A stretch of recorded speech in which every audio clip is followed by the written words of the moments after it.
You are listening to the Toxic Mold Podcast with Steve Worsley, the toxic mold expert and your number one source for mold consulting and mitigation in the USA. Let's dive into a brand new episode. Before we get started on this episode, here's a not-so-short disclaimer. While all attempts have been made to verify the content provided in this podcast, neither the podcaster nor the producers assume any responsibility for errors, omissions, or alternative interpretations of the issues discussed here. All information stated in this podcast is the opinion of Steve Worsley. Steve Worsley is a mold specialist with over 25 years of experience in the construction and mold industry. The Toxic Mold Podcast is for information sharing purposes only. The views expressed are those of the podcaster and his alone. These views should not be taken as expert instruction or commands. While there may be references to medical conditions and symptoms, all podcast episodes are the opinion of Steve Worsley, and any medical questions or concerns shall be addressed with the appropriate licensed medical professional or professionals. As the podcaster refers to different mold types, please be aware that Steve Worsley is not a microbiologist, and questions concerning mold specifics should be answered by the appropriate professional. Steve isn't, nor does he offer any legal advice. For any legal advice, you must speak to a lawyer. The listener is 100% responsible for his or her own actions. You can check out Steve's books on Amazon. Just go to Amazon and search for author Steve Worsley. You can also take Steve's mold education courses, such as Mold 101 and the Mycotoxin Prevention Kit, by going to cnccontractorservices.com. Again, check out his mold education courses at cnccontractorservices.com. Now, let's get to the episode. Hello everyone. Before we dive into this episode, I wanted to share some exciting news. I'll be speaking at the Healthy Home Summit, a free online event dedicated to helping you create a healthier living environment. If you want to go deeper on protecting your home and your family's health, grab the registration link I've put in this episode's description, sign up, and join me at the Healthy Home Summit. We'll see you there.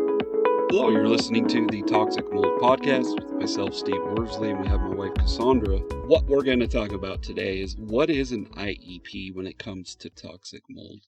You know what an IEP is, but...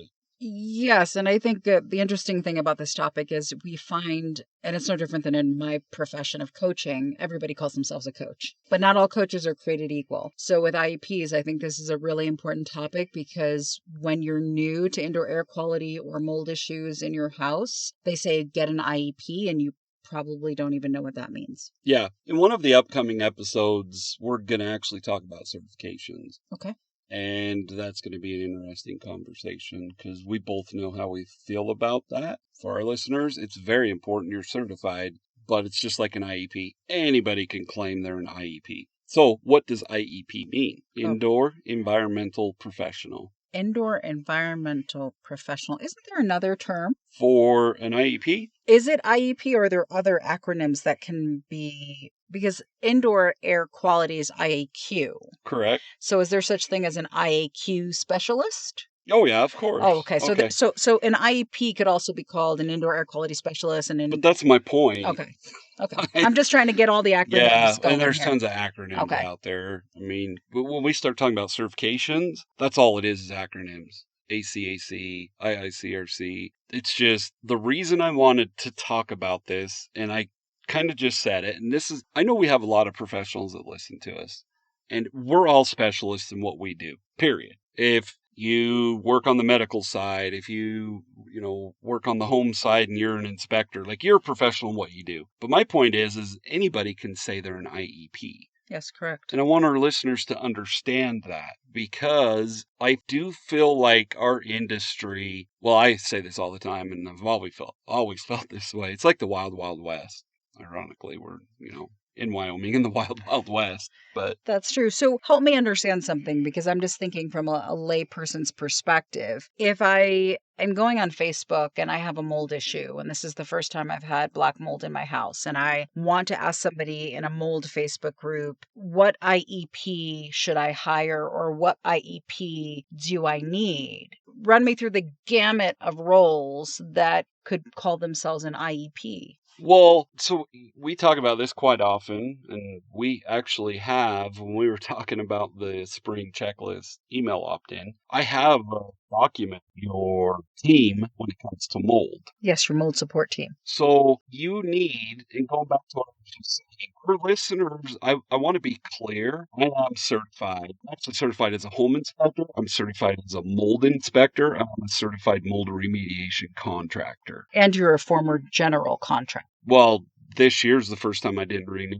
And I guess the reason I'm telling our listeners this is not everybody kind of wears those different hats.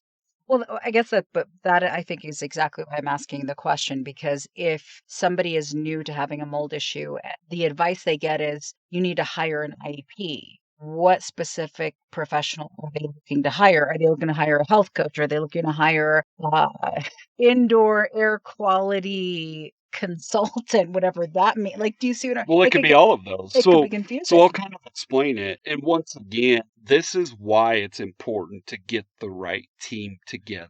Then you've got to go to somebody that specializes in detoxing and healing you from mold. Then, and once again, this isn't step 1, step 2, step 3. These are just the people, because every step is going to be different. Then you need to hire a mold assessor or a mold inspector. Then maybe you hire an indoor air quality consultant who helps navigate you through all of this. Well, then if the inspector finds mold, then you need a mold remediation contractor, right? Then you need another third party for the PRV, which is post-remediation verification. Mm-hmm. So did that answer your question? Yes and no, because I think when you think of the larger franchises that claim to do all the things, I don't know that you ever call them and they come to your house after a flood. Well, but to be clear, like what those larger franchises you're talking about is only the home side of it. Yes, but that's where I'm getting to. Okay. Like the whole idea is that when you're putting together your mold support team, it's a number of qualified, experienced individuals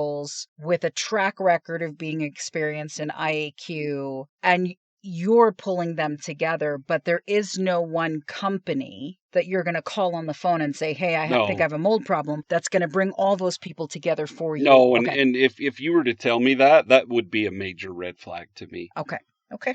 Even like I wear different hats. Mm-hmm. If I tried to tell everybody all you need is me, that's a red flag. Okay. That's a major red flag. So don't you think? I think it's a major red flag, but that's, I think, where it gets confusing. Here's the other distinction I want you to help me understand. It does seem, just looking from the outside looking in, that a lot of people claim to be IEPs simply because they've gone on their own mold journey. Mm-hmm. And they've recovered from mold. But I don't necessarily see when those people tell their stories that they have all of this experience and all of these credentials. Like they lean on their mold story because they think that makes them an IEP. Does somebody having a mold story alone without the experience and the credentials make them an IEP, in your opinion? Well, I mean, if they have a certification, there's a lot of people in my industry that have their mold story.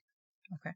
And, my story might not be the mold story, but having that alone, so from what you're saying is somebody went through this themselves, they dealt with it for how many ever years, they went and got certified as a mold inspector or, a mold assessor, or, and this is, once again, we're going to talk about certifications. There's everything under the sun out there that you can call yourself. Does that make them qualified? I'm not going to say it doesn't make them qualified, but on the other hand, they have very specific things that happen to them with their situation. Not everybody's going to be dealing with the same situation. Does that make sense? Correct. So that's a difficult question to answer because it doesn't disqualify them. Mm-hmm. But on the other hand, I don't think it gives them more credence than someone that doesn't have their mold story. That's what I was really asking. So you just answered the question. Okay. That helps.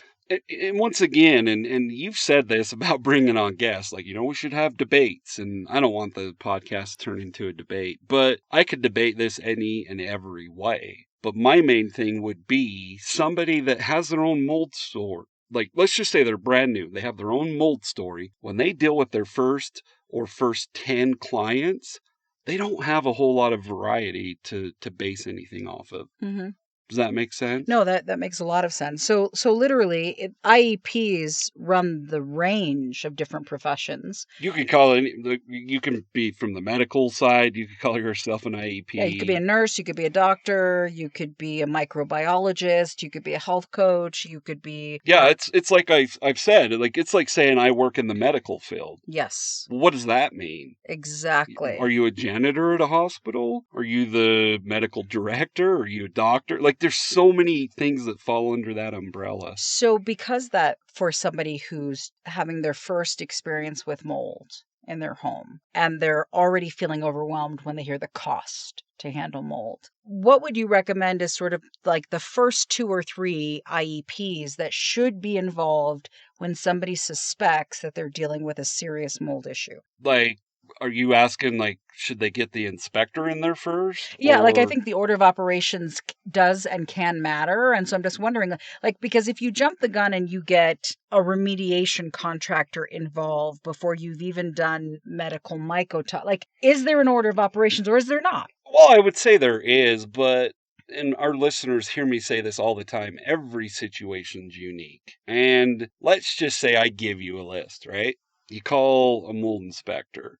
And then if they can't find anything, you call a mold dog handler. And then you go to the medical testing. Well, let's go back. What if the mold inspector was just incompetent? What if the mold dog handler didn't really know what they were doing? What if the medical person did? So that's where it's really complicated. And I get what you're saying from the cost perspective, because our listeners are like, Steve, we can't afford to hire 10 different people. Mm-hmm. You should be able to at least gather a team that's not going to cost you a whole lot and get things moving and get the basics out of the way. Mm-hmm. The medical mycotoxin testing, the home mycotoxin testing or mold testing, the home assessed. The home assessment, in my opinion, is the number one thing. Mm-hmm. But I go back to what I just said. What if you hire an inspector that was his first inspection, or she? Yeah, it would probably not be as great as somebody who's super experienced. Right. See, I look at it a little bit differently because I would say there is an order of operations, and the very first step for anybody dealing with a mold issue is to document what is going on. Right. I think without right. the document... I'm not saying there's not an order of Yeah. operations. I'm just saying that order can vary wildly. Oh, I agree. So it's like, so where do you tell people to start since it does vary wildly? Like what would you say to somebody who's like freaking out because they found black mold? Well, if they already found black mold, they kind of have already one of the steps taken care of. Okay. If you found black mold, if you told me that, I would say, how do you know it was black mold? Oh, okay. And if you said, well, that's what my inspector said, then I'd be like, well, hold on here. Let's do a surface sample, send it to a lab, verify, because you could be freaking out over it was a tire track from when they were building the home. Oh, that's true. So, but to answer your question, there has to be a starting point. And for our listeners, it could be anywhere, but you've got to assess the home side of it and you've got to deal with the medical side. There you go. That's great. So, but how do you know when you're trying to find the right doctor on the medical side or nurse and the right people on the home side? How do you know that they're qualified enough? You honestly got to get on a discovery call. Okay. Anybody, and I'm not mocking people that have wonderful websites and they're wonderful IEPs or medical people. Anybody can create a wonderful website by paying somebody. Get them on a discovery call. Okay. Doesn't mean you're going to get them on a phone call, but do it via Zoom or Teams or whatever. Yeah. What if you get somebody on a discovery call and they are clearly an alarmist? Is that a red flag? Big time. Okay. Can you just define, in case somebody's listening to this and they're like, I don't even know what an alarmist is. Can you define what that is in this world? That would be somebody, so in the remediation industry, that is somebody that literally says you have to burn your house down. Oh, okay. You can't keep anything. It's or a doctor horrible. that says you'll never heal. Oh, like, okay. That would be an alarmist. Okay. Somebody's extreme. A true professional wouldn't talk to people that way. I know I wouldn't. Okay. So I'm pretty sure you have a plaque that says everything is figure-outable. Yes, I do. And it is. Like, we can work through any and every situation. It's not going to be perfect. It's not going to be how some of us would want to see it done, but we can walk through any situation. Very, very true. Meaning, if you can't leave the home or if you can't afford to pay a remediation company, maybe there's some other avenues we can go down. Homeowners insurance, maybe, getting a home equity loan. We have options for any and every situation. Okay. It's not ideal, but we have them. That makes sense. So what about certifications? I know lots of people swear by the IICRC or something like that. People say that is the premium. And unless somebody has that, what is your take on the qualified nature of an IEP versus the certifications they hold? Yeah, so like I said, we're going to talk about this in depth. Okay. I can't remember. It's coming up. We're going to be talking about it. Okay. To our listeners, everybody should be certified and insured. Okay. That's just a must. Okay. I mean, that's like having a credible business LLC. Mm-hmm. How long has my LLC been in Wyoming? A very long time. 22 years? Yeah. Very long time. So my point is with that, there are steps that must happen. It doesn't mean you have to have a Thanks for business tuning license or anything. Would you like to get a handle on mold in your home? Anybody, what it is, going back how to the spot website, it, anybody can go out and get a certification. If you said yes to that, the Mold 101 you have to bundle be careful, and that's is why your we said get them on the phone. guide, You have to be packed with careful self-assessment with worksheets, somebody a just saying workbook, they have to be video ACAC walkthroughs, certified and or expert audio IICRC coaching. certified. This I don't digital have either bundle one gives of you the those. tools to Does that protect your make me home less and your qualified? family. No. Visit why don't they have those? cnccontractorservices.com/the mold101 and we're going to bundle talk and get about this when we started talk today. about Again, visit certifications. At the end of the day, it's just a money-making machine. cnccontractorservices.com/the mold101 bundle and get started and studied for the things and It's like you passed tell the me with a things. degree. What do you always say? You just jump through the hoops and you follow instructions and you get the piece of paper. Exactly. So it's the same thing with certifications. So just because somebody has a lot of certifications behind their name doesn't mean they're a qualified IEP, and certainly doesn't mean they're the right IEP for your situation. And even somebody that has the experience, has the certifications, there are people, you've seen me deal with it. They're not the right clients for me. 100%. It's just like, yeah, you're not good for me. I'm not going to be helpful for you. I don't like the type of personality you have and how pushy you are or whatever. Exactly. So keep that in mind. Okay, so then what's your call to action for people now that they know what an IEP is, they know the types of professions that would fit under it, but what's your call to action for them? You've got to vet that IEP. Okay. And even if it's via email, the reason I say get on a call, you could be emailing, let's just say the owner of the company, and the people that are going to be dealing with you or come out on site are not that person. Exactly. That's why you get them on the phone and you ask them those kinds of questions like, Steve, are you going to be on site? Yeah. It wouldn't mean much if someone reached out to me and I answered all the questions and then I sent one of my guys out there that doesn't have the qualifications I have.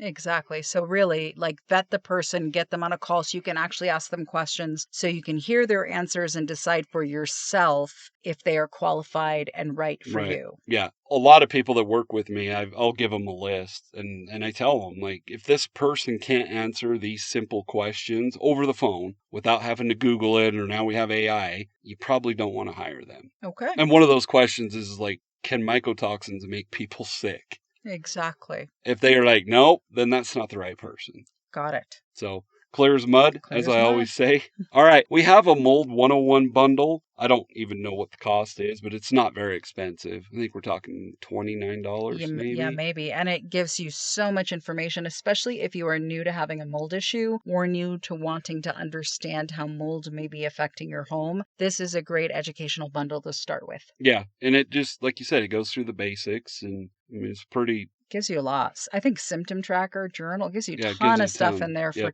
20-something bucks. So you can check it out at cnccontractorservices.com. Yep. All right. Well, we appreciate all you listeners. Have a great week. Thanks for tuning in.